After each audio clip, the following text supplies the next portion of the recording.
Horse Progress Days 13, Holmes County, Ohio, the heart of Amish land.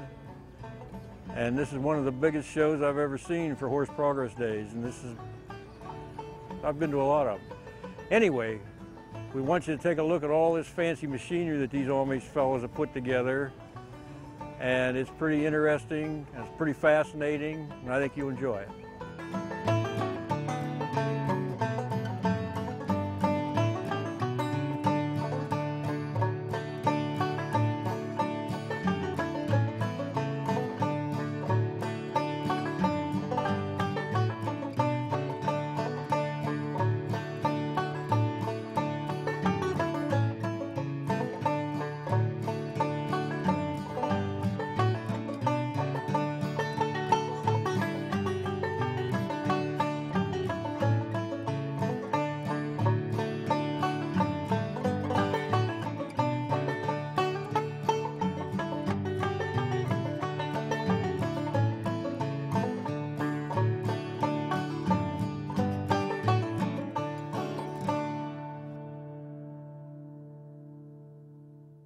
Next cart coming up will be a pair of grays, driven and owned by Aiden Wheat, Ohio.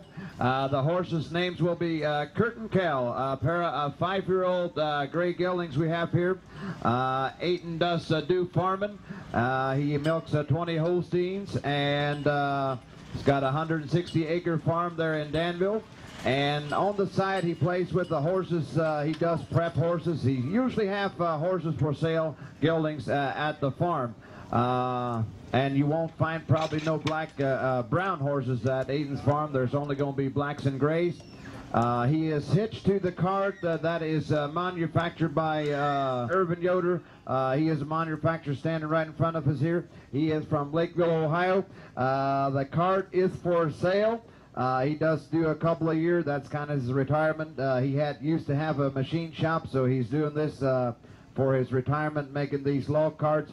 Kind of the unique thing about this cart here, not a heavy cart, kind of a little maybe on the lower side, maybe a little older people like Aiden, a little gray hair, so don't have to step so high to get on the cart. So that's very unique on that cart. So he dropped the log there on us, and he's ready to move her up and take her out. Okay, thanks, Aiden. So watch the log go up and lock itself and get on the roll. Log should be a little heavier, huh? There we go. Okay. You see, if you need more information on the cart, see Irvin right in front of me. Okay, next coming up will be Charlie Adams from Delaware, Ohio. The names of the horses will be Doc and Chim. They'll be a 12-year-old pair of Belgian geldings coming in here, and just easy on the log there. So Charlie is used to do logging, a lot of logging for Henry V. and Samuel, not Samuel, but Alvin S. Miller, I'm sorry. He did a lot of logging for them, so Charlie's been in the woods a number of years, but he is a retired guy right now. So he is retired, but he still loves logging, the way he tells me, and the horses would like to do that too, but the horses are kind of on the retired side too, kind of does it for a hobby. As you know, Charlie's been in the woods for a lot of years, so if there's anything you need to know on logging, safety, or so forth, see Charlie. Henry told me he's done a lot of logging for him and done a very good job. So he's forgotten more about it than I ever knew. Henry tells me Charlie's forgot more about it than Henry ever knew about logging. So done a great job, and kind of the cart, you did it yourself, Charlie, right? Is that right? Build it yourself and. You bought it and remodeled. That's the way to do it. Okay. Kind of the same unique deal every other car did. You want to drop the log and pick it back up, Charlie? No?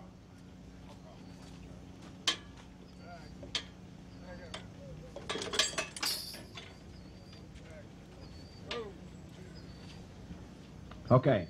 Anything else, Charlie? Okay. One thing you notice, he's got them, I don't know what you call the wedges beside the wheels there. If you want to back up against the log, you're not pushing against the bars. You're kind of sliding right along the log. Okay, thanks, Charlie. Next team coming up will be 4 Up, driven by Wayne Raber from Baltic, Ohio. Henry's son Wayne down there at Sharp Turn Lumber. You got Daniel's team in here, do you? Okay. Okay, Daniel's team is going to be in the lead. Daniel Hirschberger from Hirschberger's Truck Patch down there, Jarm, Ohio, where you get all the goodies, the fry pies, and everything that's for your health. So anyway, Daniel's got a good business down there as far as produce, baked goods, and whatever you need down there. And Wayne is got the owns the back team there. I guess Daniel's team is 4 and 5, and Wayne's team is going to be Jim and Jake, 9 and 10-year-old. Wayne does do the farming there at Sharp Turn Lumber. He milks in the 50-60 head of jerseys. And on the side, he does some locking for Henry if he finds some spare time. I'm not sure how much spare time Wayne's got, but anyway, he's pulling the cart that is also manufactured by David Forrest Manufacturing, David Miller from Reynoldsville, PA. So very heavy-duty cart. If you want to do some heavy locking, everyday locking, here's the cart you see. So if you want to drop the log for us, Wayne, and pick her back up, you wouldn't. That's okay. Same principle, okay. Okay, thanks, Wayne.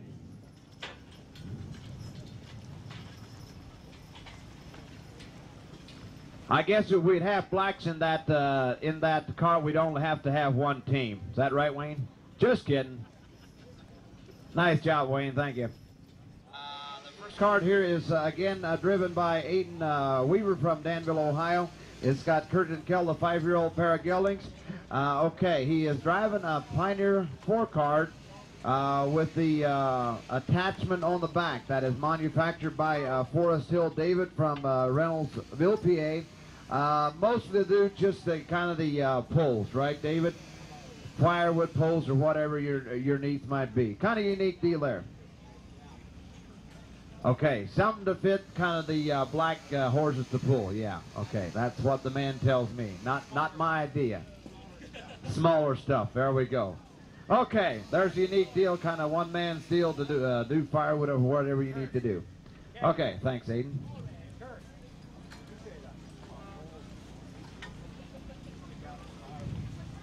Okay, next coming in will be Samuel driving his dad, Alvin's team, Belton's again.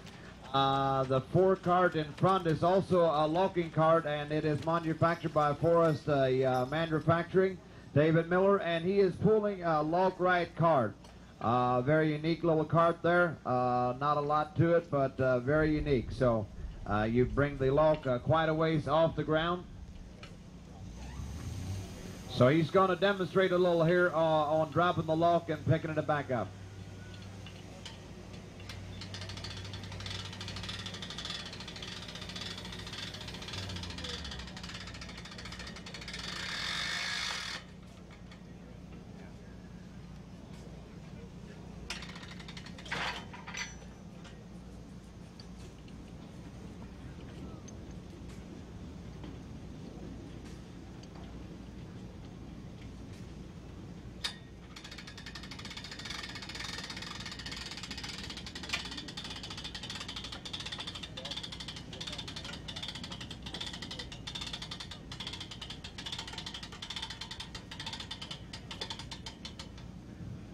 Okay, very unique little cart you got there. Not a lot to the cart, but we'll do a lot of work for you.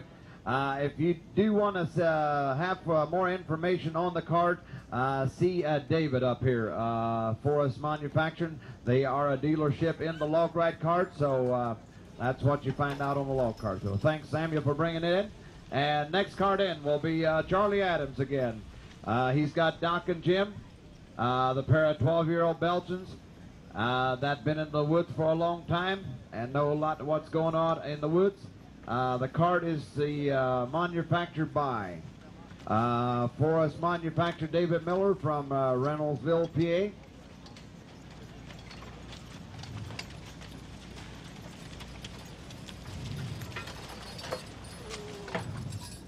PA. Okay, as you see, not a lot to the cart, no hook to it or nothing, just a chain. You hook it onto the back. Very unique cart there. So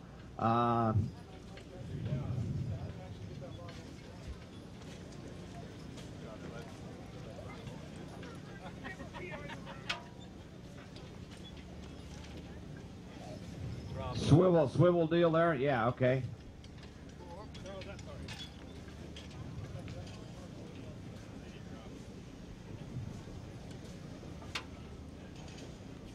Won't bring it high off the ground, but just enough to, yeah, to get the horses on the go. Where do you want this to put? Yep, I think we're done. Okay, thanks a lot, Charlie.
These first spreaders are small. They're all about 25 bushel size. They're designed for a small farmer or with a single horse. They can be pulled by a halflinger or a pony. They can also be pulled by a garden tractor. They'll fit into a small barn fairly nicely so they can be easily loaded right at the source. They're just a handy little spreader, but they're definitely not for a large-scale farmer. This first one's made by Pequa machine from New Holland, Pennsylvania. The second one's from Conestoga Manufacturing. This handle here sets the rate of feed depending on how fast you want to spread and how much you want to put on your field. And this lever puts the thing in gear, supposedly. Anyway, the right-hand lever puts the beaters and the conveyor chain in gear. This one sets the speed of the conveyor chain, which sets the rate of feed.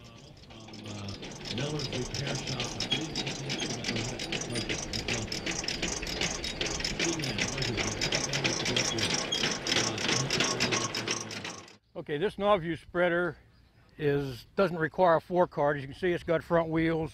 It's set up with shafts for a single horse. It's got an upper beater, whereas the others only had the spreading beater in the back. This was made by knob-view Spreader in Baltic, Ohio, which is nearby. This one's similar. It's got a single front wheel and shafts for a single horse. It's made by Miller Repair Shop in LaGrange, Indiana.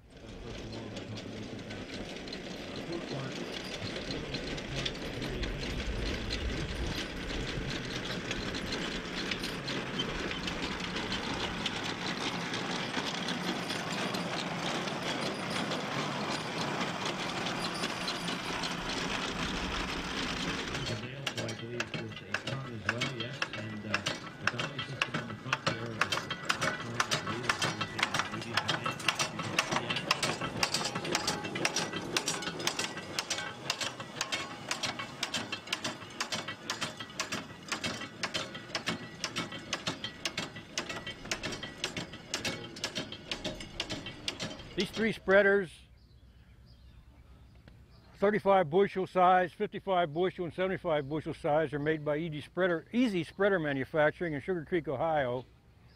And they're designed, copied after the old New Idea manure spreader, which was so popular back in the old days. New Idea quit making spreaders and gave Easy Spreader permission to use their design.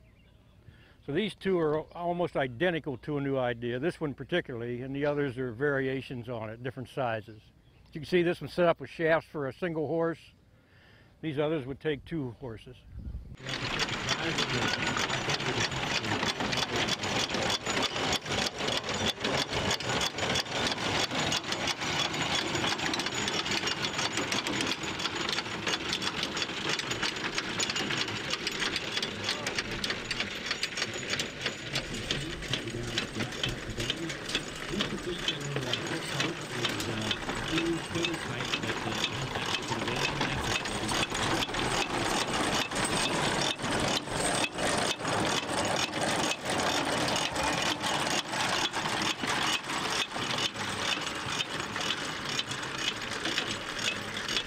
Lancaster spreader is made by the Lancaster Spreader Company in Lancaster, Pennsylvania. This is a 50 bushel size.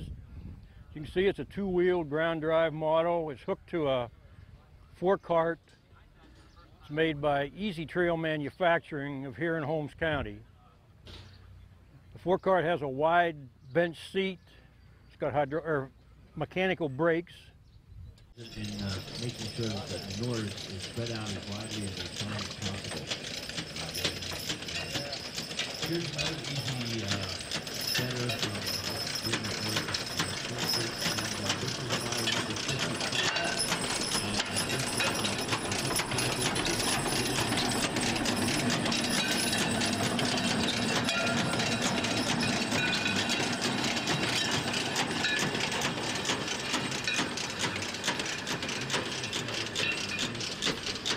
This Novview spreader is a 75 bushel size, and it's made by Novview Spreader in Baltic, Ohio. It's a 4-wheel job, very similar to the New Idea models.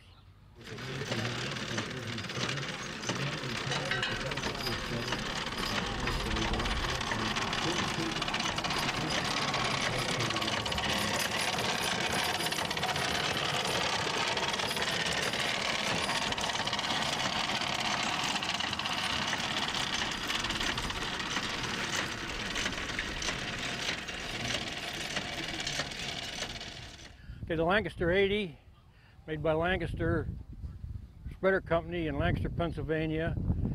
It's 80 bushel size, ground drive, behind a Pioneer 4-cart. It's just a little larger version of the 50 bushel Lancaster we looked at earlier. These two spreaders, the green one and the red one, are virtually identical. The green one's made by Pequa Machine Company in New Holland, Pennsylvania, and the red one's made by Master Equipment here in Holmes County. They're both 85 bushel size, they're both ground drive, they both have a platform and a guardrail for the driver. Again, they've got the same setup. The right-hand lever sets the rate of feed, left-hand lever puts the thing in gear. Okay, this is a Pequa 125 bushel power takeoff driven spreader that's been equipped with a Honda GX engine to power it in place of power takeoff. Pulled behind a Pioneer 4-cart. This again was made by Pequa Machine in New Holland, Pennsylvania. This liquid manure spreader was made by ELS Manufacturing in Kinzers, Pennsylvania. It's powered by a 6-horsepower gasoline engine, and it spits the liquid manure out the back and spreads it on the fields. I'm not sure how big it is, but it's pretty good size, probably 1,500 gallon. A lot of dairy farmers collect their manure in a lagoon and it becomes liquefied.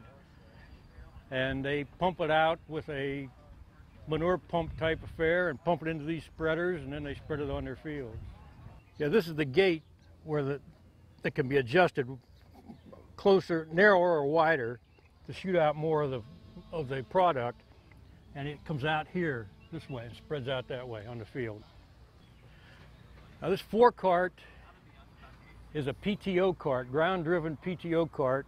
Was built by Zare Welding in Indiana. I don't remember the name of the town. But anyway, Zare Welding builds these from time to time, and they made this out of a heavy truck rear end, heavy wheels. You can see it's got the big tractor wheel weights on it to give it traction.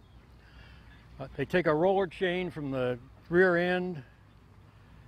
They take the roller chain drive, and that drives a power takeoff shaft to the rear. Yeah, you can see the heavy truck rear end in there, and this is the power takeoff shaft, and the sprockets and heavy roller chain in the front of the rear end differential operate the power takeoff shaft. The power takeoff can drive most any fairly small power takeoff machine. I've seen them used on the manure spreader. I've seen them used on square balers. It's pulled usually by 4 horses, and it's really amazing how much power it puts on the power takeoff shaft without a single sound. You don't hear an engine anywhere. So the horse lovers like this because there's no engine involved. But it does require a lot of weight in order to give you the traction to keep the power takeoff shaft turning. If you get in heavy going or something like that, why, the wheels will slide. The manure spreader is a Kuhn. It's a 125 bushel power takeoff machine, and this four-cart has no trouble at all handling it. This is another liquid manure spreader made by Boontown Sprayer Company here in Holmes County. It's got a 500-gallon poly tank. It's ground drive. It's behind a White House four-cart. As you can see, the right-hand wheel turns a sprocket, which turns the roller chain, which turns in a smaller sprocket, and that drives the pump, which whirls this spreader plate underneath, and that spins and throws the liquid manure out to each side.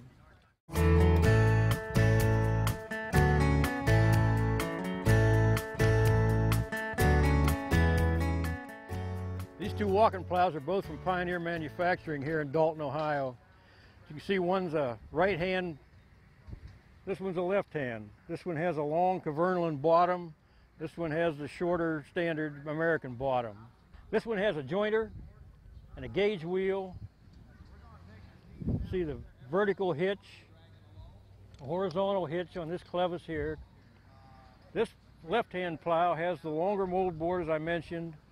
It's got a coulter and a gauge wheel, and of course the same setup on that.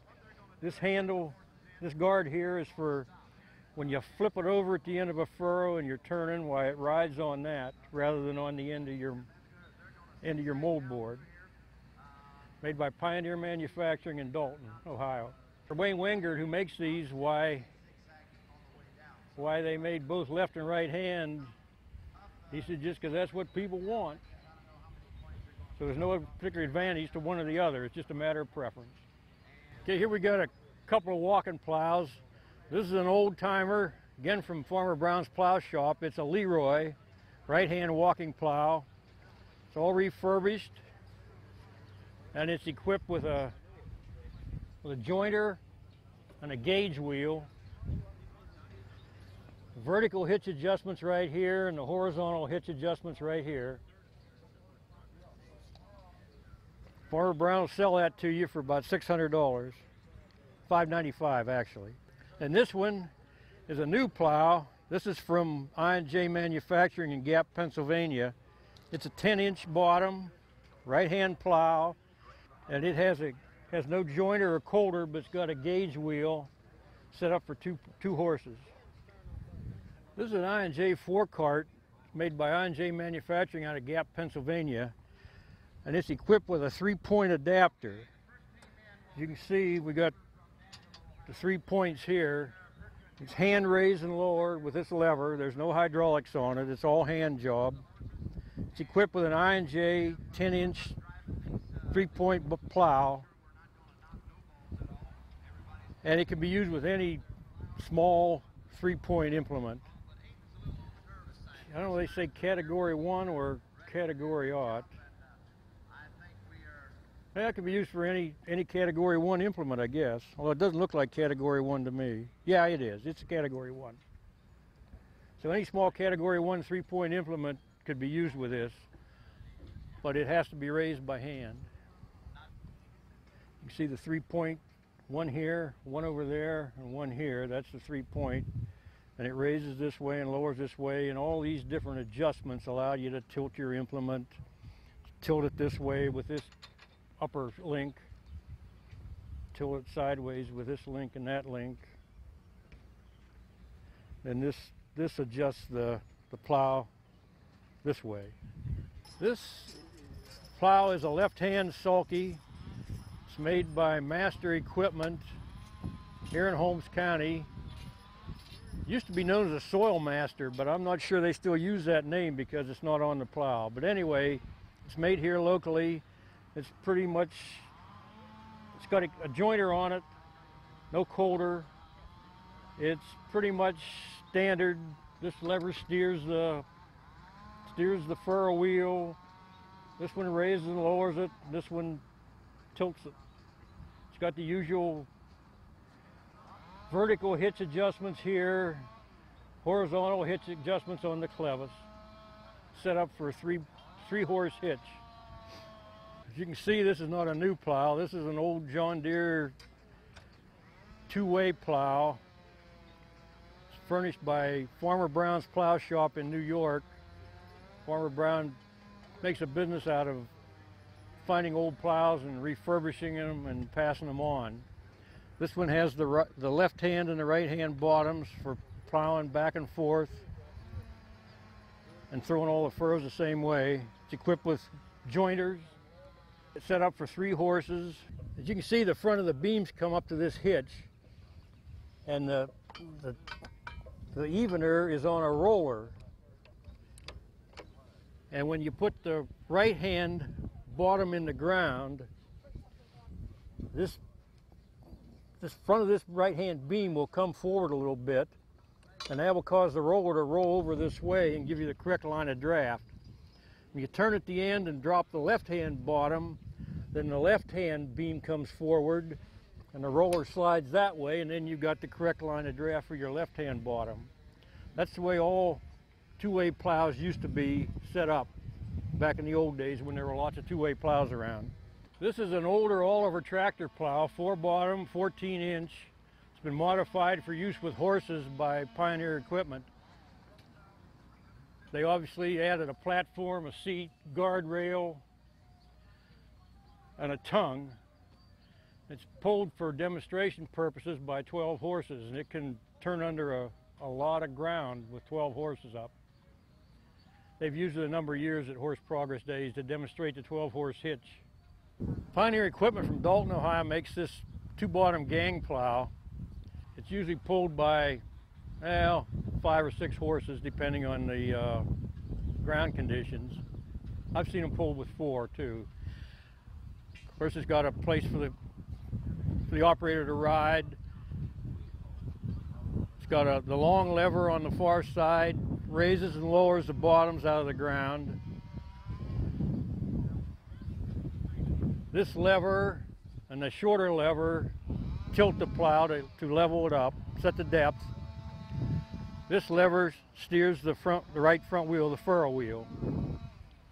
It's equipped with a tongue. It's also equipped with a little plow harrow, which is made by the Yo Home Farm Company, which is here in Holmes County. This helps level the ground after you plow. As you're plowing, it levels the ground, and hopefully you don't need to do any further secondary tillage like disking or harrowing, depending on the soil conditions. This is Pioneer's foot lift plow. It's new. Within the last couple of years, they've come out with this foot lift plow. Most of the sulky plows around now are hand lift. This one, you just hit the foot lever, and it'll raise with the power, the forward movement of the plow. It's equipped with a long Kavernland bottom, which is a European style bottom. Has a longer mold board with a little more twist to it, so it turns the furrow better. Depending on your type of soil, it works better than the original mold boards. This is Pioneer's regulation sulky plow. They make this in both left hand and right hand bottoms. This one's equipped with a cover board and a jointer, no coulter. This is hand lift, hand raise and lower. This lever raises it and lowers it, and this lever tilts it so it's even. This lever steers the furrow wheel. This is made in both, I think, 12, 14, and 16-inch sizes. And this one's equipped with the long Kavernland bottom. It can also be equipped with an Oliver bottom or a John Deere bottom. Yeah, it's got a White Horse rope and pulley hitch on there, set up for the 4. And if you're new to this and you've never seen this particular evener setup, you notice that there is a nylon cord tied to the end of the lead horse, hooked into the end of his chain. It runs through a carrier that hangs off the collar of the wheel horse, goes all the way back to the evener through a pulley, and then hooks into the end of the trace chain on the wheel horse. So that what you have here are two tandems equalizing each other.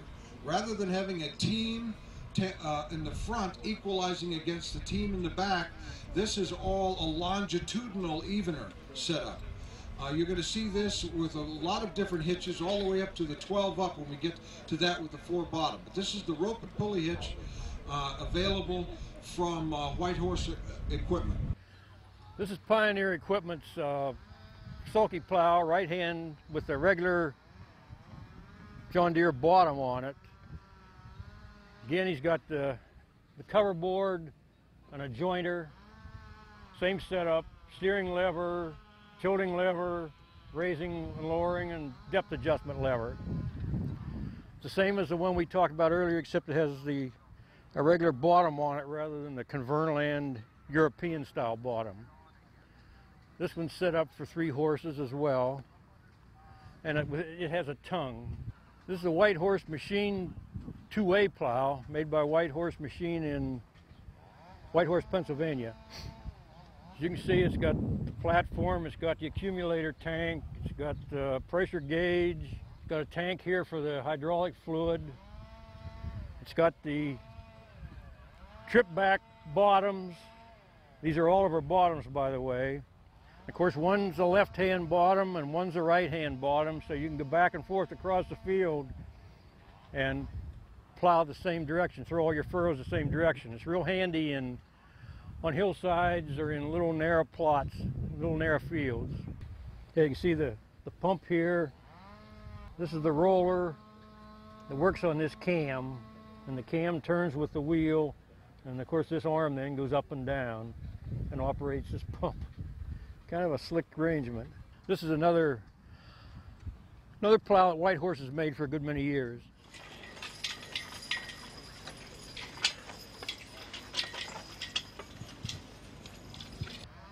White Horse Machine makes this plow, just a standard sulky plow.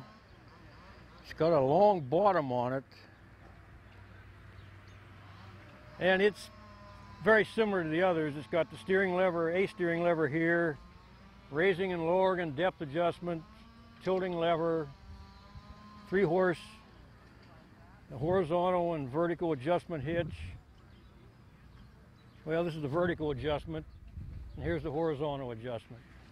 That's another old line plow. It's been around for a long time. This rig's made by White Horse Machine in White Horse, Pennsylvania. The forecart has a ground-driven hydraulic pump. It's driven by a roller chain from this wheel. This is a hydraulic accumulator which accumulates the pressure. This is a tank for the hydraulic fluid. These are the connections for the remote hydraulic lines. And it has valves and so forth up here to raise and lower, to operate the hydraulic cylinders. This is White Horse's two-bottom drag plow. Of course, it's hydraulically raised and lowered out of the ground. It's also hydraulic trip. If one of these plow bottoms hits a rock, it springs back against this hydraulic pressure, and as soon as you back out or get past the obstruction, the thing automatically resets hydraulically. So it's a pretty slick arrangement for protecting your plow bottoms from breakage in case you hit an obstruction underground. This is a chisel plow. It's made by D&H Welding in Lancaster, Pennsylvania. It's set up here with 3 tines.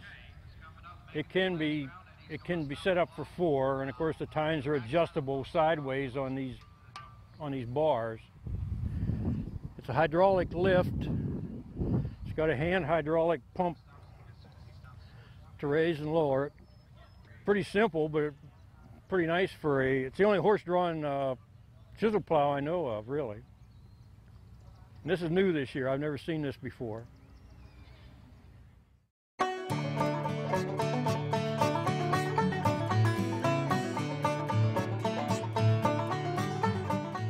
Well, this is a color mulcher. It's made by Easy Trail Manufacturing here in Holmes County.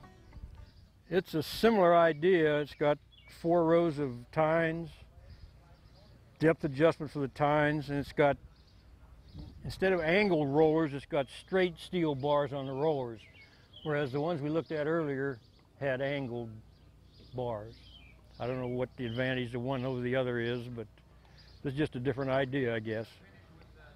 Easy Trail makes this. It's probably about 6 feet wide. This little disc's a Hobie disc. It's made by Easy Trail Manufacturing here in Holmes County. It's about 4 feet wide, and it's a transport disc. You can see the way it's set up now. It's got the wheels. If you just flip it over this way, then you got the discs in the ground. Pretty simple arrangement. This disc is made by Easy Trail Manufacturing, and they call it a strawberry renovator. The discs are adjustable on the bars. They're also, of course, adjustable. Yeah, the angle of them adjustable. It's used for discing strawberries and clearing out extra plants and weeds and that sort of thing. It can be raised up so it's transported on the wheels right here. Pretty simple, there's not a whole lot to it. They call it a strawberry renovator. This is a 4-foot double transport disc made by Groffdale Machine in Lancaster County, Pennsylvania. You see it's got the front gang and the back gang makes the double disc. It's got the transport wheels in the center. It's got a hand-operated hydraulic pump to lower the transport wheels. And of course, that raises the discs off the ground, and you can run down the road with it without damaging pavement or anything. They make this in several sizes. Set up for 2 horses. Another little transport disc from Groffdale Machine. This one's only about 3 feet wide, but it'd be all right for a small, small garden or truck patch. Probably could be pulled by a garden tractor or an all-terrain vehicle. It's got transport wheels which can be let down, and that raises the discs off the ground so it can be transported without damaging the surface of anything. This is an I&J 2-row cultivator. It's got provisions for applying liquid fertilizer, which is carried in that tank, and it's metered through a valve down here, and it is fed through these tubes down behind the inside tine on each row. It's got rolling shields to protect the young plants from being covered up by dirt. 2 rows.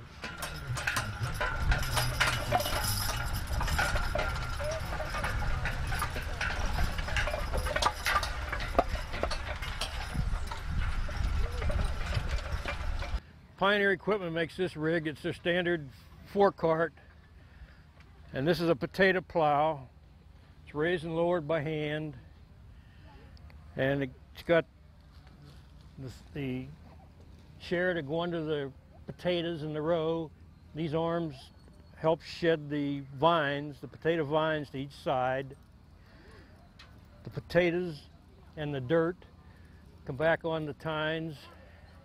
The dirt falls through the tines and the potatoes roll off the back on top of the dirt to be picked up later by hand. This is an I&J 4-cart with the I&J 3-point hitch attachment, hand raise and lower, and it's equipped with a potato plow also made by I&J. As you can see, it's got a point to dig under the potato rows, under the row of potatoes, and the dirt and potatoes flow back over these tines, and that's supposed to kind of filter out the dirt and leave the potatoes on top as they fall off the back of the tines. This is a KBA 5-foot John Deere tractor disc. It's been refurbished by Grofdale Machine. They do a lot of that refurbishing, especially Deere tractor discs. I've seen them with platforms and seats on them. This particular one is not set up that way. It's set up for use behind a 4-cart. In this case, it's a Pioneer 4-cart. And also the line is on the horses there for sale. And it's most of the equipment today. So this is another 3-point cart. It's made by Yoder Welding in Iowa. And as you can see, it's got hoses so you can hook up to a remote outlet on, for instance, on a white horse cart or on a powered PTO cart with hydraulics. It's also got a carrier to carry your hydraulic or your PTO shaft right through to a trailed implement. In this case, it's hooked up to a 6-foot King Cutter tiller, and the power takeoff shaft is hooked to the 4-cart, and of course then the power takeoff shaft to the implement, such as this tiller, is hooked to the cart. It's got the hydraulic arms, 3-point hitch, got the adjustment here. It's just a pretty handy little gadget for something like this tiller or most any other 3-point implement. Miller's Repair Shop from LaGrange, Indiana makes this little 1-horse cultivator. It's got 5 tines set up with shafts for a single horse. It's got the lever to raise and lower. It's got the seat. It's just a riding version of the single row cultivator. It doesn't straddle the row, it just goes between rows. This is another color mulcher made by Master Equipment here in Holmes County. It's got a row of tines in front, a set of rollers, 3 rows of tines in the middle, and then another set of rollers. These rollers are, well, they break up clods. They do a good job of that. They level the ground. The tines tear up weeds and smooth the surface of the ground. It's a good secondary tillage tool. Okay, the cranks adjust the depth of the tines. The rollers are always in contact with the ground, but the cranks adjust the depth of the tines. Here again, the conditions for demonstrating something like this today aren't real great, but you can see that where all you folks were standing and packing the dirt down, it works down through there. And okay, this 2-row cultivator is made by Miller Repair out of LaGrange, Indiana. And it's kind of a standard 2-row cultivator. Rides on 3 wheels. It's got steering pedals here. Work these with your feet. They steer the wheels to dodge plants that are slightly out of the row.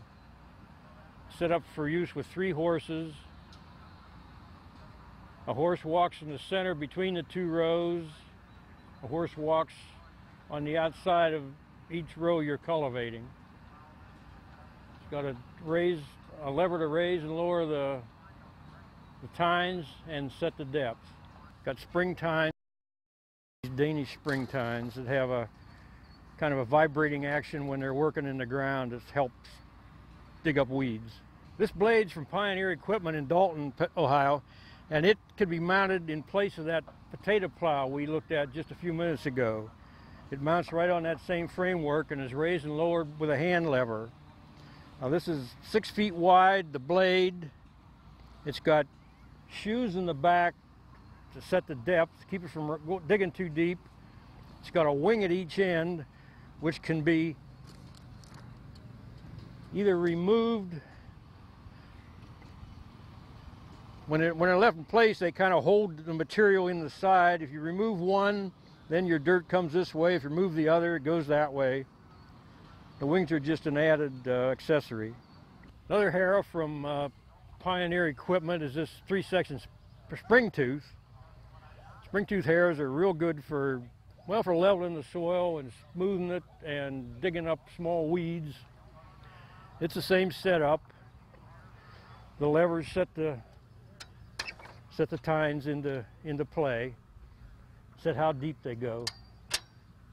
This has a series of tines across the back to help smooth things out after it goes by. This takes a little more power than the spike tooth. They had 6 horses on it in the field. Pioneer Equipment in Dalton makes this 3-section spring tooth harrow. Well, they'll make it in any, you can buy as many sections as you want and hook them together, but they're the only manufacturer that I know of in the United States and maybe in the world that makes a spike tooth harrow any longer. And of course the tines are set at different angles by these levers. Right now it's flat out, so you can transport it without digging up the soil, but you can make it more aggressive or less aggressive by using those levers.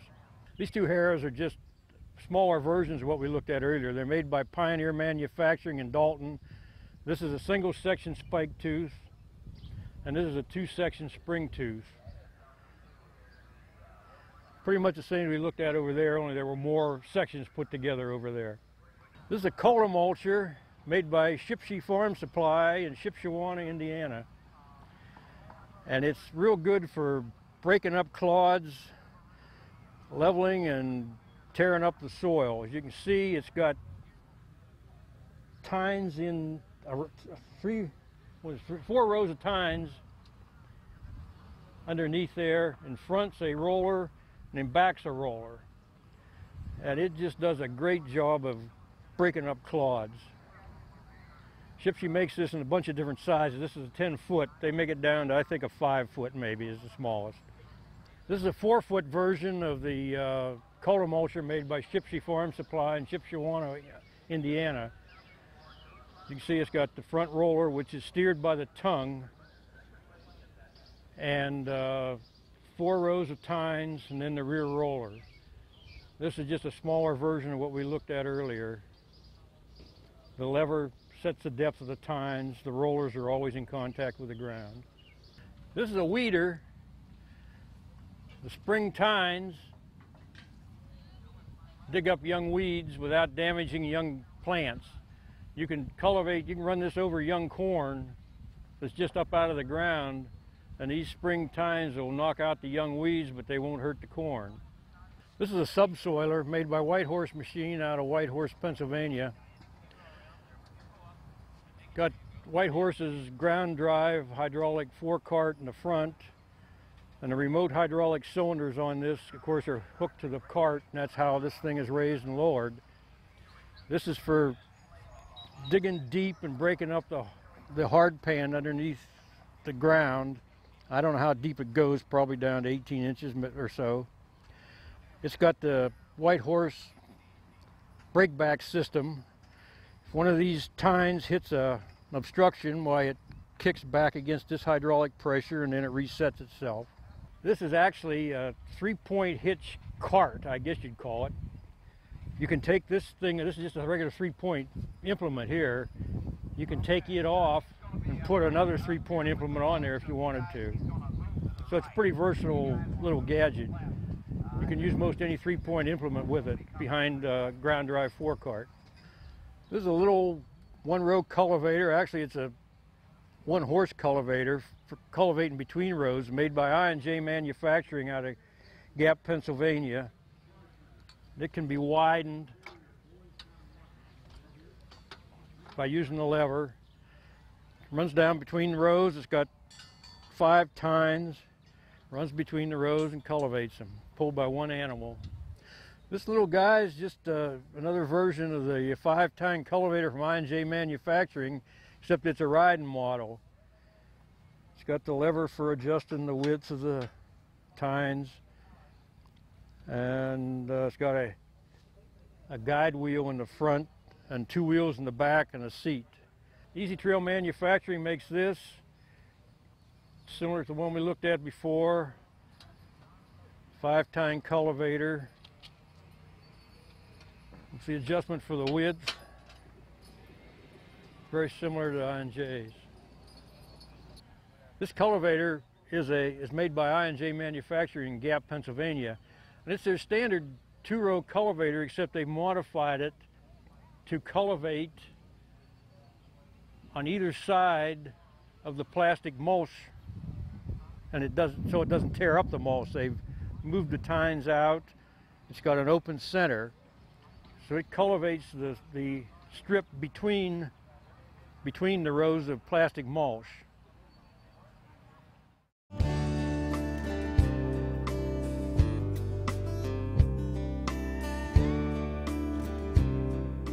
Easy Trail Manufacturing puts this outfit together.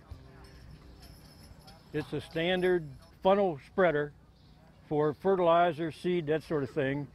It's mounted on top of a number 9 regular gear mower, and they take the Pitman drive shaft, they put a little sprocket on it, drives this roller chain, which ends up driving the shaft to the rotary spreader. This has a rotor here that spins around. The spinner throws the seed or the fertilizer out to both sides of the machine and behind it. Another outfit from Easy Trail Manufacturing. This is a Vicon spreader, which is claimed to be really accurate for spreading seed and fertilizer. In operation and demonstration here today, they use it to scatter oat seed. It's mounted on in this case, on a number 7 McCormick Deering mower, and the same deal. The Pitman shaft drives the sprocket, and the sprocket drives the spreader. This one is a little bit different in that it scatters, this arm goes back and forth and scatters the seed rather than spinning it, which just kind of throws it willy-nilly. That's the reason it's a little more accurate, because it comes out the end and scatters this way. You can see that thing wiggles around there, and it's very even. John told me that he's put on sludge bait on pepper fields down as much as... This is a Hobie plastic mulch layer. It's made by Easy Trail Manufacturing here in Holmes County. It spreads the 4-foot black plastic mulch. It also lays down a plastic drip tube under the mulch, and this drip tube is for what they call drip irrigation. It's got a little slit in it about every 12 inches. And this is hooked up to a water supply, and the water oozes out of it depending on the amount of pressure you put on the system, depending on how much water you want. But the water oozes out. The mulch is put down first, and then they come along later with a transplanter and put the plants in. This has this is what they call a flatbed mulch layer. It just lays the mulch on the ground, flat on the ground. Then these curved discs pile a layer of dirt along the edges of the mulch to hold it in place.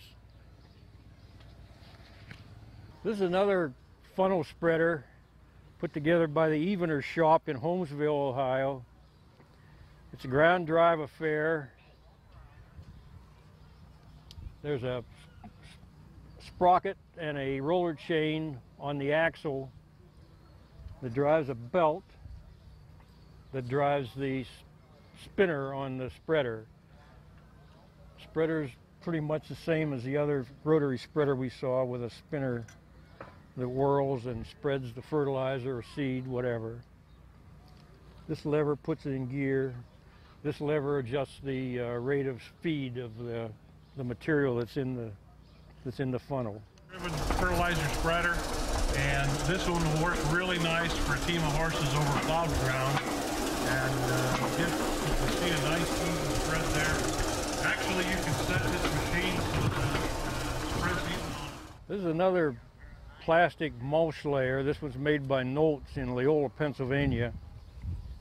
This is a good shot of the black plastic and what it looks like. It's about 4 feet wide, and this thing lays the plastic down. This one has no provision for drip tube irrigation. It just lays the plastic down, and these discs then cover the edges with a line of dirt to hold it in place. And later on, again, they come and punch holes in it and plant seedlings through it. This lever just raises and lowers the thing.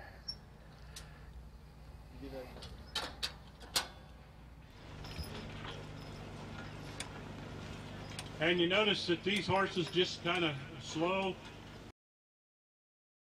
They're not excited. They don't get excited by the plastic. But I'll tell you, it's working. It's kind of amazing how these machines are working on this wet ground. This is a raised bed mulch layer made by Hogback Produce in Fredericksburg, Ohio. See, here's a row marker. Mark the line for the next row. One of them on each side. It's got discs here to throw up a furrow in the center, like a bed upon which in which the plants will be planted. That lever raises and lowers the thing. It's got the drip tube irrigation. Goes down through that metal tube, and then it is laid underneath the black plastic mulch. The mulch is laid over the raised bed, and then it's got the same type of discs in the back to throw a layer of dirt over the edges of the mulch to hold it down. This forecart's made by Easy Trail Manufacturing here in Holmes County, and it's equipped with an Easy Way even spread system, which is driven by the left wheel of the forecart, and it dispenses fertilizer in front of this raised bed mulcher, and it can be set very accurately to drop just the right amount of fertilizer just over the raised bed, so that you're not scattering fertilizer all over the field. For the plants when they take off and start growing. Now this is going to this is making probably a 4-inch raised bed, and of course this would work a lot better when the ground's drier. This is another raised bed plastic mulch layer from Knowles Produce in Leola, Pennsylvania.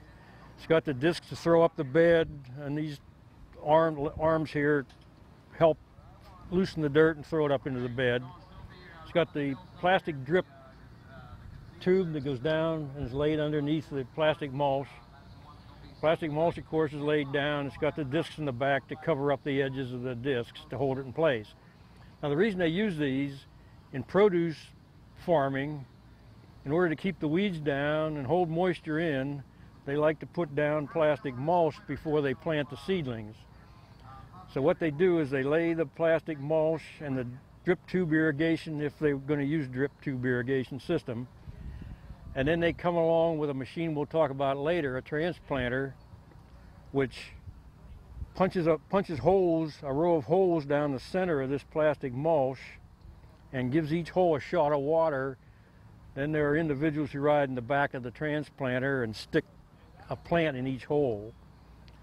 The mulch helps, as I say, keep down the weeds, hold the moisture in, and just enhances the growth of the small produce plants.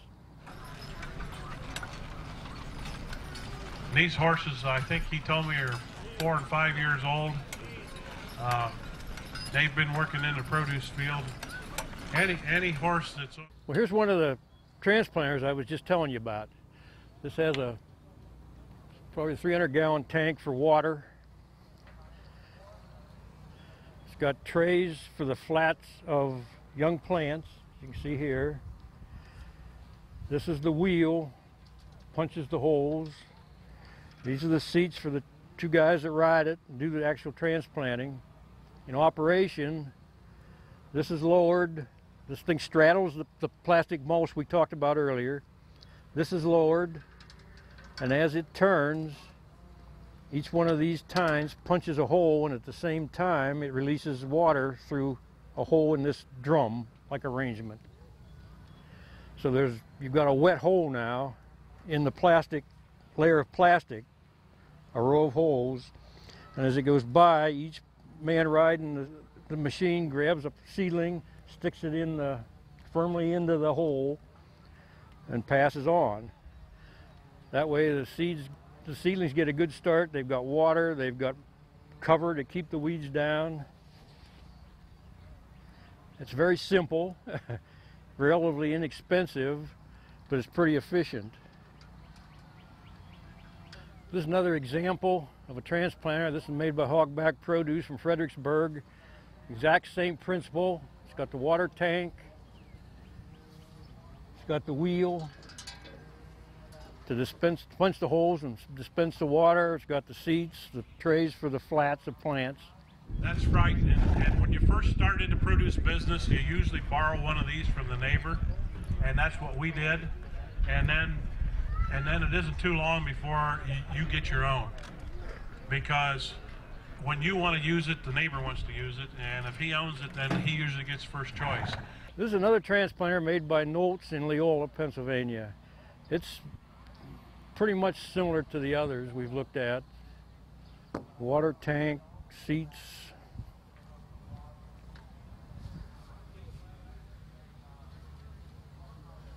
The wheel for punching the hole and dispensing the water.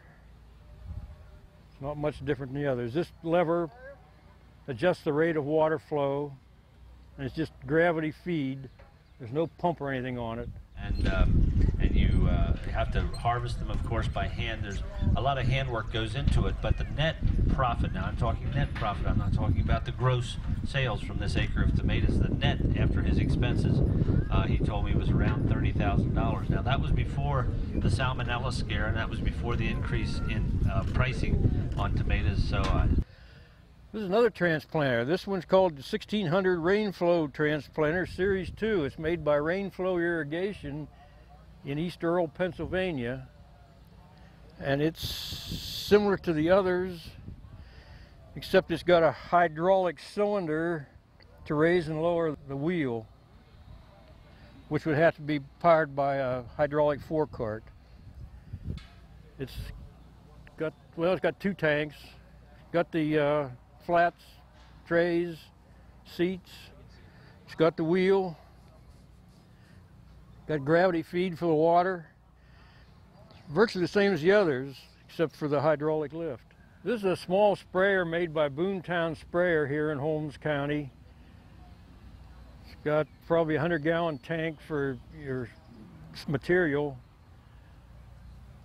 The booms go down like so.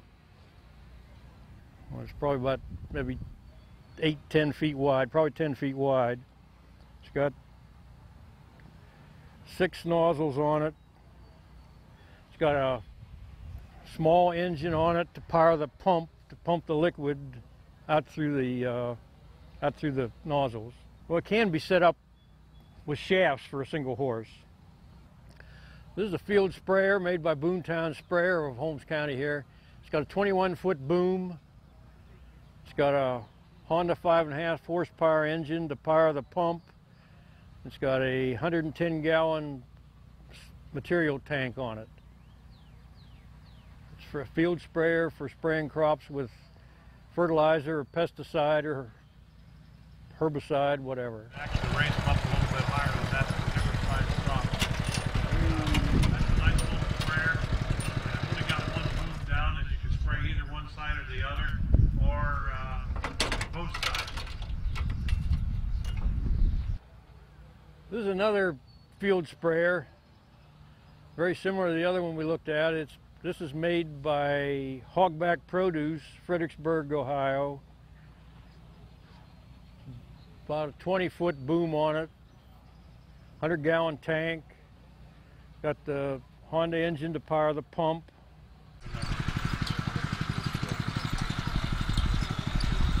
Okay, coming up next is a Boonton Sprayer Shop 110-gallon high-rise produce tree sprayer with a diaphragm. This sprayer is made by Boomtown Sprayer Company as well, and it's a little different than the others in that this one has a 24-foot boom, and the boom can be raised to the height of 6 feet to spray mature crops. Other than that, it's similar to the other ones we saw. It's got the 100-gallon tank, it's got the Honda 5.5 horse engine, the pump driven by the engine. By turning cranks on the back, these booms can be raised up to the top of that framework. Actually, this is wider than I said. This will go out to, I think, 24 feet on each side. This one also has a hand wand for spot spraying. If you were spraying weeds, I guess you could pick out an individual ragweed and zap him with it.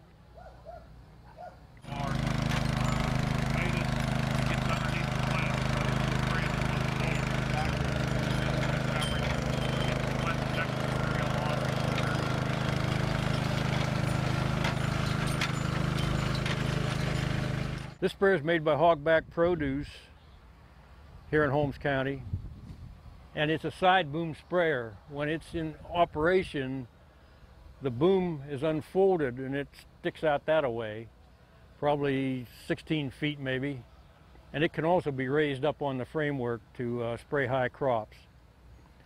And it's got the Honda engine and the pump.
This is a 7.5-foot finish mower made by Groffdale Machine in Leola, Pennsylvania. It's powered by a 24 horsepower Honda engine, electric start. It's got a hydraulic lift to raise it. It's hitched to a white horse forecart, and it can be pulled easily by 2 horses or small horses even. It's great for finishing a large area where you had to mow a lot of ground. It's got the starter and so forth, controls all up here. The lift is here, the hydraulic lift. If you got a big lawn and a couple horses you need to exercise, well, that'd be a good machine for you.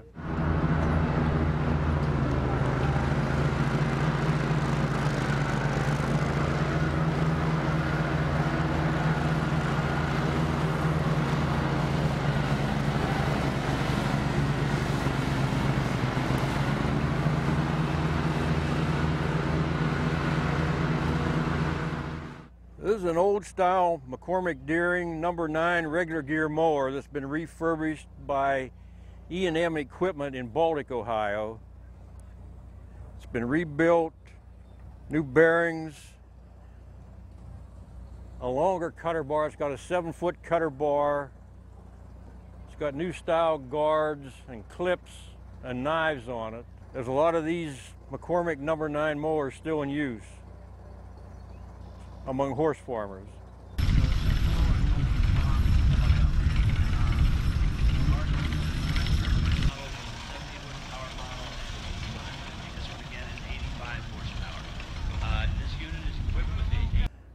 This 4-wheeled PTO cart's from Gateway Manufacturing in Clare, Michigan.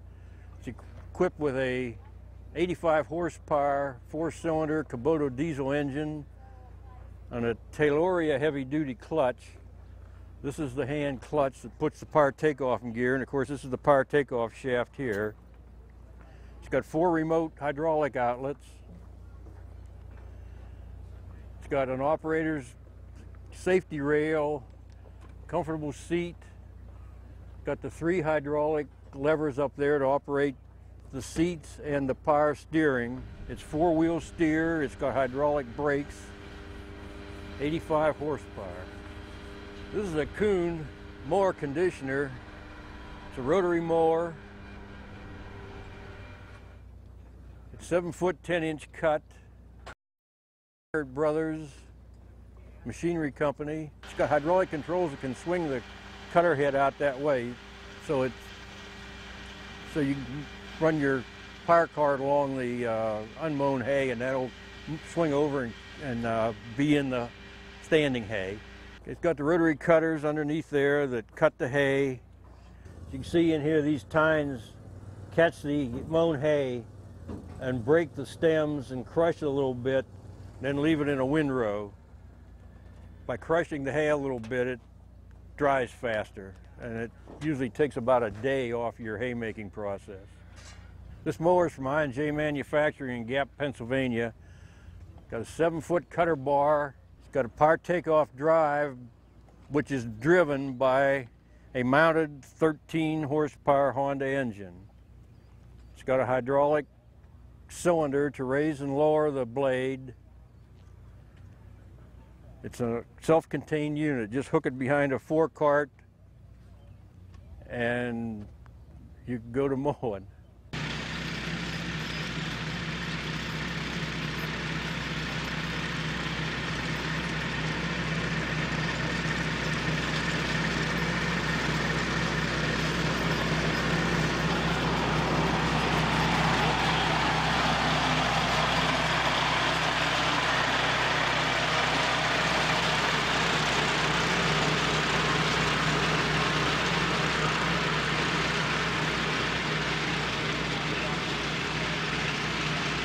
This is a larger Pioneer forecart. It's got a 74 horsepower Deutsch diesel engine in it. Got the clutch lever, got the 4 hydraulic levers. It's got power steering and hydraulic brakes, electric start of course. Got an instrument panel with all the gauges, brake pedal, fancy armchair seat, really luxurious. This hitch is what Pioneer calls their Liberty hitch, and it's got a hydraulic cylinder, a 2-way hydraulic cylinder, and we've got a clamp here that clamps to the tongue of the drawn implement. This cylinder connects to that clamp, and that makes the implement part of the forecart. It can be adjusted sideways and so forth, but in effect what this does, they unlatch the tongue of the forecart, and then it steers, the tongue will steer these wheels, the forecart wheels, and it makes the forecart and the implement handle more like a 4-wheeled wagon. It's called the Liberty hitch. This is a New Holland 1409 9-foot hay bind furnished by Sterling Equipment, and it is a mower conditioner. It's got rotary cutters. They cut the crop, and then the crop passes between a pair of rubber corrugated rollers which crush the stems so that they'll dry more quickly.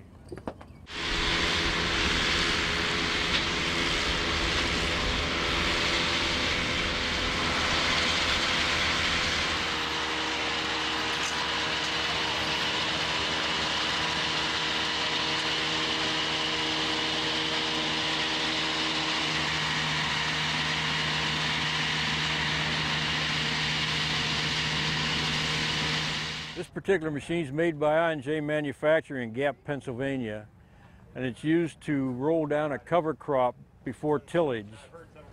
These corrugated steel rollers do a good job of rolling down cover crops and crushing them and grinding them up a little bit.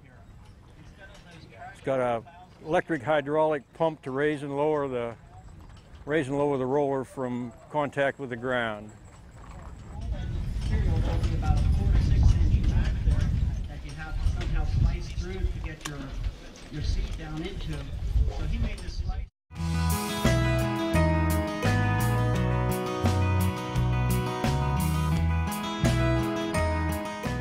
This forecart's from Pioneer Equipment here in Dalton, Ohio. It's a 27 horsepower Kohler gasoline engine. It's got the controls for your hydraulics, control for the clutch, PTO clutch. It's got hydraulic brakes, hydraulic steer. This is a Galfrey 17-foot 4-basket hay tedder, rotary hay tedder. It's got 1, 2, 3, 4 baskets, and of course the two end baskets are let down hydraulically. These are the hydraulic cylinders that raise and lower those baskets. This crank sets the height from the ground. This operates the hydraulic cylinders from the forecart. In operation, of course, the end baskets are let down. These spin in this direction and those spin in that direction, and they just fluff and kick the hay, turning it and fluffing it and helping it to dry faster.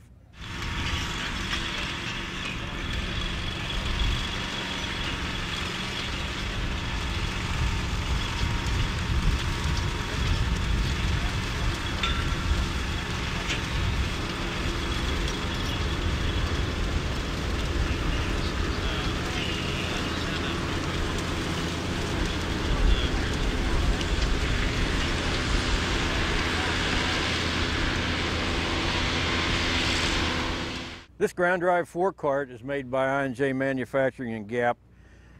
As you can see, it's got a gearing at the front. There's a large bevel gear mounted on the axle and a small spur gear that drives this large sprocket.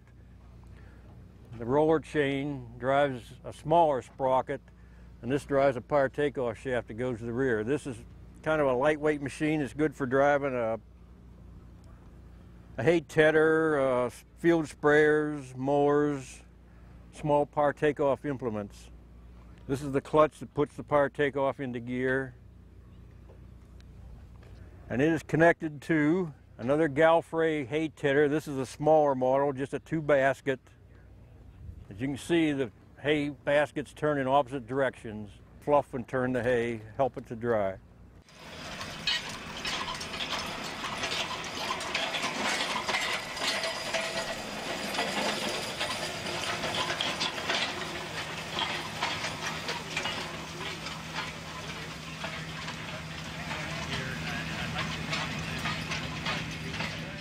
This is a 30 horsepower forecart from Gateway Manufacturing in Clare, Michigan. It's got the 30 horsepower Kohler engine. It's got what Gateway calls a safety clutch. When the clutch is operated so the power takeoff's in gear, it's in that position, And theoretically, before the operator can dismount, he has to disengage the power takeoff. Otherwise, he has to step over the handle. So Gateway styles that their safety clutch. It is a good safety feature because you should never get off a machine with the power takeoff engaged. In fact, you're supposed to disengage the power takeoff, turn off the engine, and stick the key in your pocket before you get off the thing. It's got the 3 remote outlets, it's got hydraulic brakes, and it's got power steering. This is a Krone 4-basket hay tedder, rotary hay tedder, power takeoff driven, got hydraulic cylinders to control the outer baskets, to raise and lower them. In operation, of course, the arms are let down and the rotors turn. They'll turn in that direction and it fluffs the hay, and so it dries faster.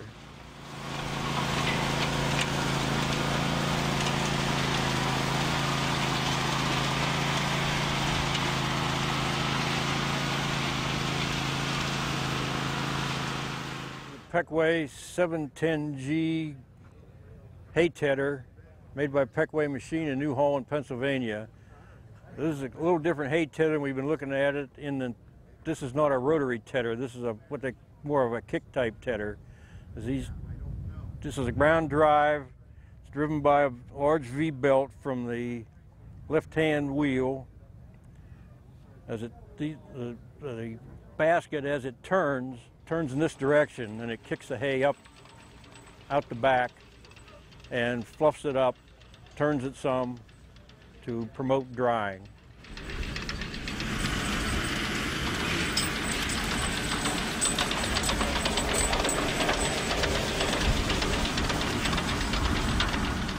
This is another kicker type hay tedder. This is by Master Equipment from here in Holmes County. Ground driven by a V belt from the wheel. Basket turns in this direction, kicks the hay up, promotes drying. Master Equipment makes this machine. PDO unit running the tines on this. They're coming down.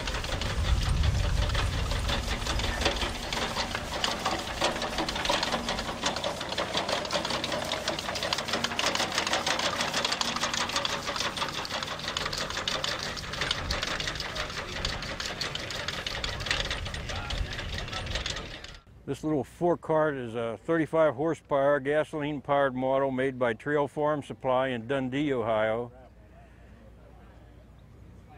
It's got a 35 horsepower Vanguard engine, Briggs & Stratton engine. It's got the clutch lever here, got your 4 hydraulic levers.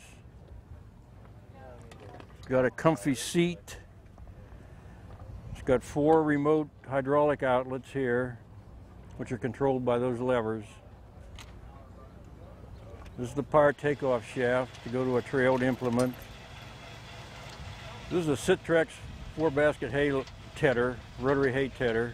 Of course, it's power takeoff driven.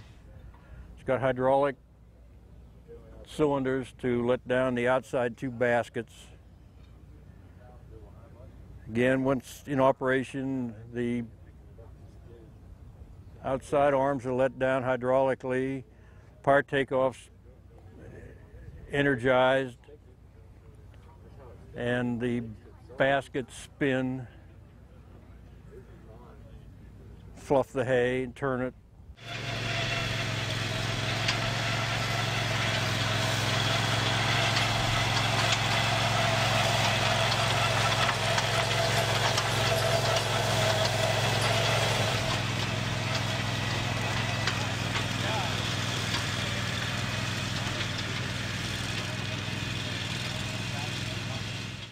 Okay, this is an H&S V-rake. You can see the wheels spin and they rake the hay.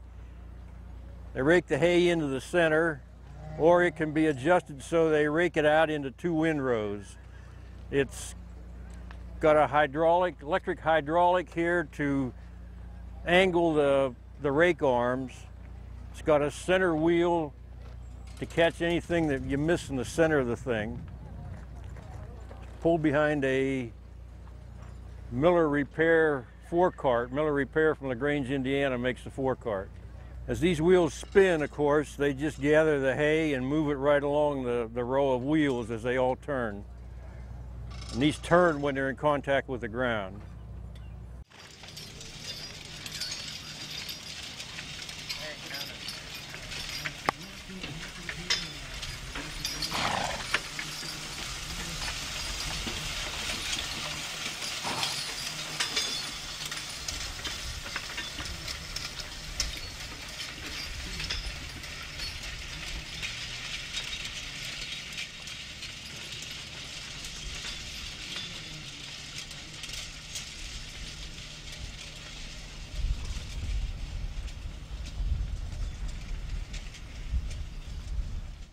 This forecart's made by Gateway Manufacturing in Clare, Michigan. It's got a 38 horsepower Kohler gasoline engine on it. It's got 4 remote hydraulic outlets here. Got the clutch that controls the PTOs right here. These valves control the remote hydraulic outlets. Here you get a little better shot of the 4 remote hydraulic outlets. It's got one hose connected up which goes to the implement. There's the PTO shaft connects here, which goes to the trailed implement. It's got a nice comfortable driver's seat. It's got hydraulic steering. You can steer the wheels hydraulically with one of those levers up there. It's electric start, 38 horsepower car. Gateway makes a number of sizes of these carts. And it is hooked to Pequa HR 930 haymaker. It's furnished by Low & Young Company of Worcester, a large machinery dealer. The rake itself is driven by a hydraulic motor, and the hydraulic line is driven by the remote outlet on the forecart. These things turn in this direction, and as they turn, they lower, catch the hay, carry it around here, and then they raise. You can see the rear ones are raised in a raised position, and the hay is discharged right here in a windrow. It's a rotary side delivery rake.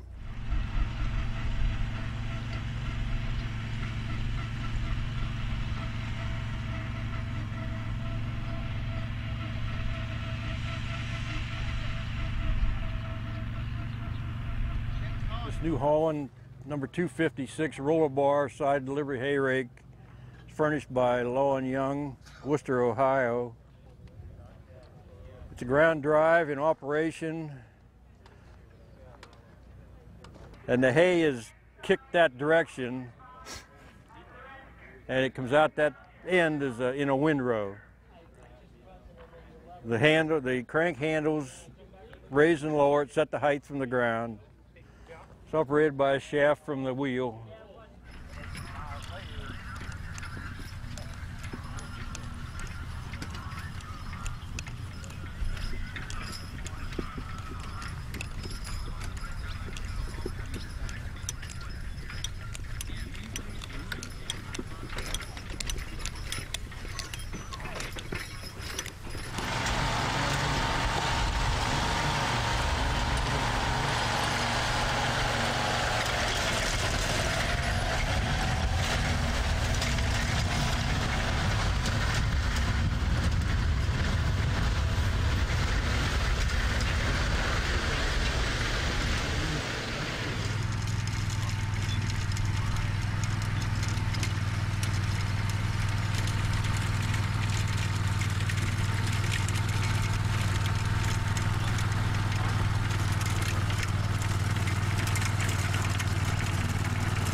This is a Case IH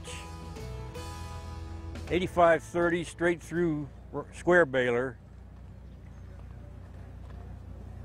It's power takeoff driven. This is the power takeoff shaft that hooks up to a 4-cart, to a PTO 4-cart. It runs straddle the windrow. The windrow pickup is right here. Picks the hay up, shoots it right straight into the baling chamber. And there's a plunger that keeps pushing the hay back and packing it into this chamber.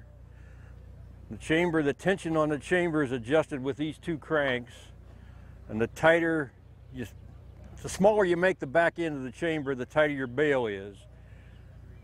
This toothed wheel rides on the bale as it's moving through, and when it reaches a preset bale length, it trips the knotters up here, which operate and tie the twine, and then the finished bale is pushed to the rear by more hay coming in. Okay, as the finished bale comes into between these 2 belts, they just force it up the chute into a trailed bale basket, which is not attached right now, but it normally is attached to this drawbar right here. The bale basket has a pipe chute that comes down. The bales are just pushed right up into the chute, and then they drop into a bale basket. This is Pioneer's 100 horsepower 4-wheel PTO cart. It's got a 4-cylinder Deutsch diesel engine, 100 horsepower. It's got hydraulic brakes. Got your clutch control, throttle control, hydraulic controls. It's got, as I mentioned, hydraulic brakes. It's got power 4-wheel steering.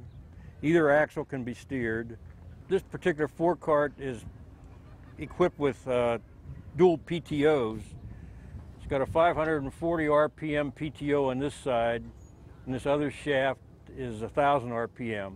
Some implements nowadays require 540 RPM, some require 1,000. So this machine will take care of either. This is a Case IH 8420 round baler furnished by Sterling Equipment. It makes about a 600-pound bale, 39 inches by 54 inches. It's run a straddle the windrow. Windrow is picked up underneath, and it brought into the bale chamber. These belts are turning all the time, and they start rolling the hay into a bale. And as the bale grows, pressure on the belts keep it tight and keep it firm and make a round bale. When the bale is made, there's a gauge on the side there that tells you when the bale's completed. You stop. The bale is tied with twine or wrapped with bale wrap. Then the back gate is open hydraulically and the bale is ejected.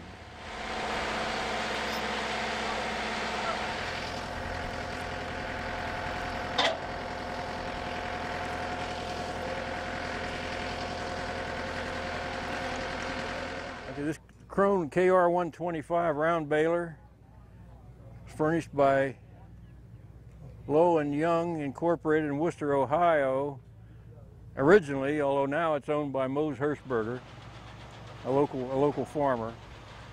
And it's another round baler. Picks up, runs straddle the windrow, picks up the hay and puts it into the bale chamber. Power takeoff driven, got hydraulic hoses that hook up to a forecart. Got the bale gauge here and there. This is the wrap.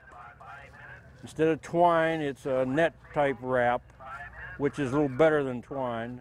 This is a different type of round baler than we looked at earlier. This is what they call a fixed chamber baler. It doesn't have belts inside. It's got a bunch of rollers, and it just rolls the hay until it reaches a certain size and keeps adding to it, makes the bale bigger and bigger and bigger until it reaches a certain size. then it's the same deal. It's stopped, tied,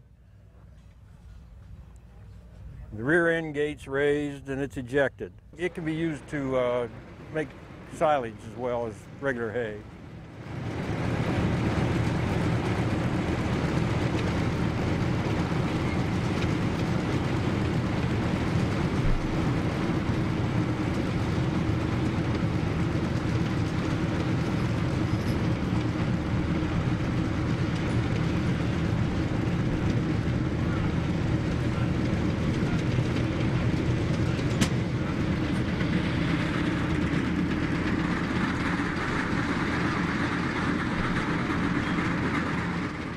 A Kuhn's bale accumulator. Bales come off a square baler. This is towed behind the square baler. The bales come up a chute. They're forced up there by the pressure of the bale plunger, the baler plunger. They come up that chute and it turns them sideways. As you can see, the twine sides are here. So it's twisted as it comes up the chute. This way it's set for the first couple of bales. Comes down this chute. Here's the first bale. The next bale trips this. So now you got two bales here. The next bales come down that way, trip this, and they come down the center. And when the center is full,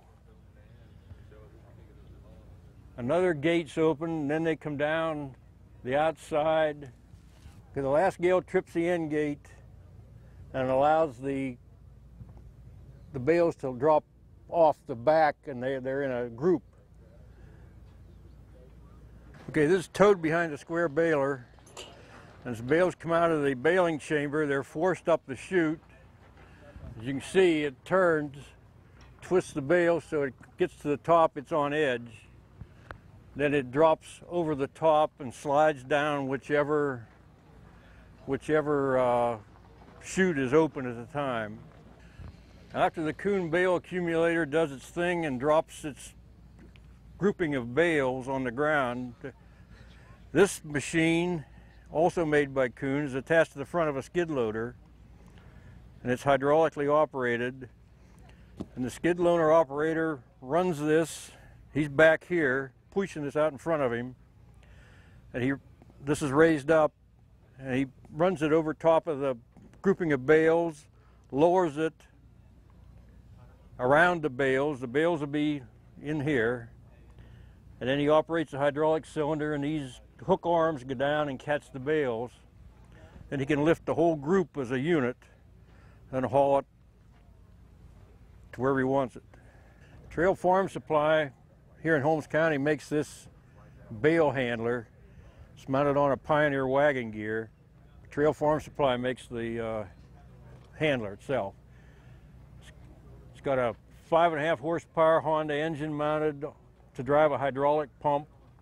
It's got a hydraulic controls up here to operate it. These are mounted on the driver's platform.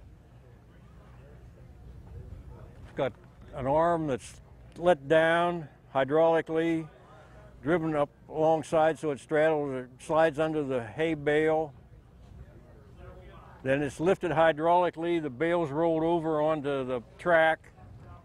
Track's moved to the rear, another bale's picked up, dropped onto the track. Track's moved to the rear again and continues until the handler is full. When it's full and you've reached your destination where you want to unload your bales, your rear bale is in this position.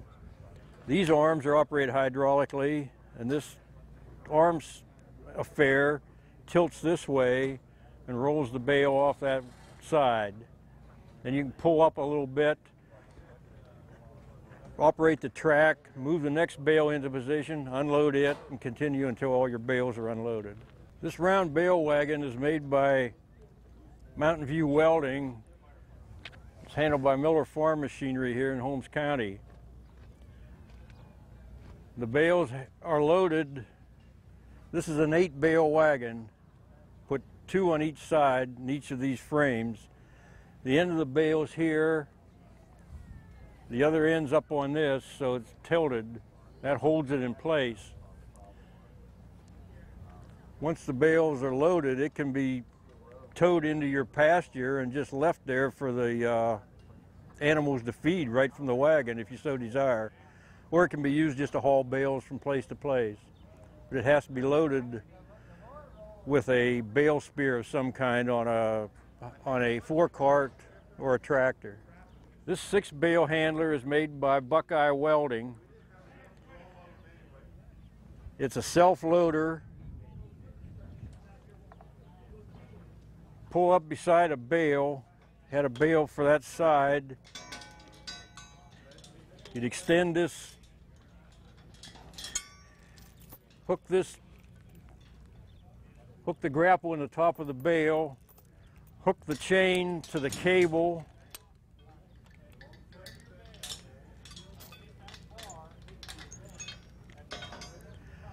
operate the winch, which is an electric winch, and that'll pull the bale, roll it right up onto the framework here. Then once it's on here, you snub the chain off on this hook. That holds the bale in position while you load 6 more bales, 3 on each side. Then when you get to your destination, take the bar, pry the hook out of the top of the bale, and then just roll it right off. That's how you unload the thing. Pretty simple, pretty ingenious, but kind of handy too. Some of them have a hand winch. This happens to be an electric winch. This is a Crystal Bend bale mover made by a Crystal Bend company in Middlebury, Indiana. Got a Honda engine here to power the hydraulics. Got a hydraulic controls. In operation, it's pulled up alongside a bale with these forks alongside a bale. The bale is hydraulically rolled over onto the platform, and a second bale forces that bale over further, and it rolls on over into that far rail. Then there's a hydraulic ram that forces everything to the rear. And as you keep loading bales, you keep forcing them to the rear.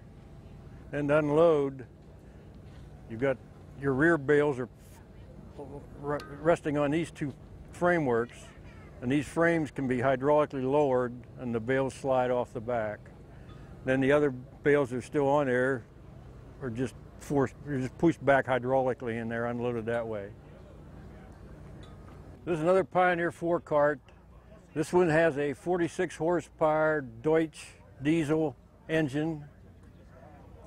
It's got electric start. It's got the hydraulic controls. The power cart has clutch operating handle here. It's got hydraulic controls here, control levers here. It's got a control panel, instrument panel with all the instruments you need. Got throttle, got hydraulic brakes, power steering, 540 RPM PTO, comfort seat. Now this particular PTO cart is hooked to a McHale bale wrapper, and these are the controls for the McHale bale wrapper. These cause the operate the pickup arm and the rotary, how to make it turn and to make it spin and to make it wrap. This McHale bale wrapper is made in County Mayo, Ireland. This bale wrapper has a lift arms, can be let down hydraulically. It's pulled up underneath a bale with the arms underneath a round bale. Then hydraulically the bale's lifted up onto the belts. To operate it, the belts turn and roll the bale this way. In the meantime, this whole framework spins this way. The bale wrap is hooked, it's tucked under a string of the bale, and as it's turning this way and spinning this way, it ends up the whole bale is wrapped with this white plastic. And the white plastic is not particularly to protect the hay, it's to make hay silage. You bale your hay a little bit wet, wrap it tight with this, about 2 or 3 layers of this plastic wrap, and it ferments inside there just like it would inside a silo because it's airtight, and it makes what they call hay silage or haylage. Anyway, once the bale is all wrapped, the plastic is cut. This bale table is stopped in with the roller in this position. This round table is raised. Then the front of this table is raised and the bale rolls off onto this. And then this table tilts this way and ejects the bale on the ground.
This program is made possible by your continued subscription to Rural Heritage Magazine, a bi-monthly journal featuring a wide array of articles to suit both the novice and expert teamster.